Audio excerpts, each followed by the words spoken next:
Nous avons ici un solivage qui vient contre un mur biais, et je souhaiterais en fait allonger mes pièces sans venir entailler mes contre-pièces. Alors évidemment, il y a toujours la solution de dessiner vraiment en plus de la surlongueur, mais on peut aussi utiliser un type d'extrémité. Pour cela, je vais activer toutes mes pièces, je vais dans Modifier, Type d'extrémité, et je vais faire ce qu'on appelle un allongement. Donc je vais mettre dans le dossier allongement ici, je vais faire une nouvelle extrémité, que je vais l'appeler allongement 50 mm, et je vais sélectionner allongement. Ensuite, je vais la paramétrer. Mon allongement donc doit faire 50 mm.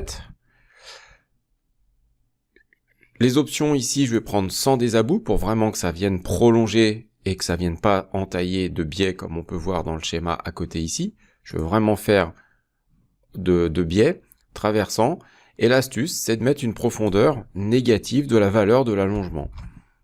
Voilà, comme ça, je ne vais pas faire d'entaille dans la contre-pièce. Donc si j'ai une muraillère en bois ou une poutre de plancher qui est biaise en bois, eh bien, il ne viendra pas faire l'entaille dans la contre-pièce automatiquement.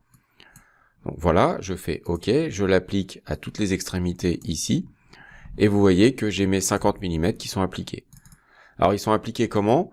Je vais faire un trait de construction parallèle de 50 mm à cette arête du mur, et on voit que le trait de construction passe juste au bord, là, on voit que c'est vraiment 50 mm parallèle au mur. Donc ça, faut en tenir compte. Le gros avantage, c'est que si vous voulez sortir vos plans sans voir ces éléments-là, bah, vous allez dans Affichage, Type d'extrémité, et vous ne les voyez pas, mais ils sont bien pris en compte, et si vous voulez contrôler en axo, je vais supprimer mon trait de construction rapidement, voilà.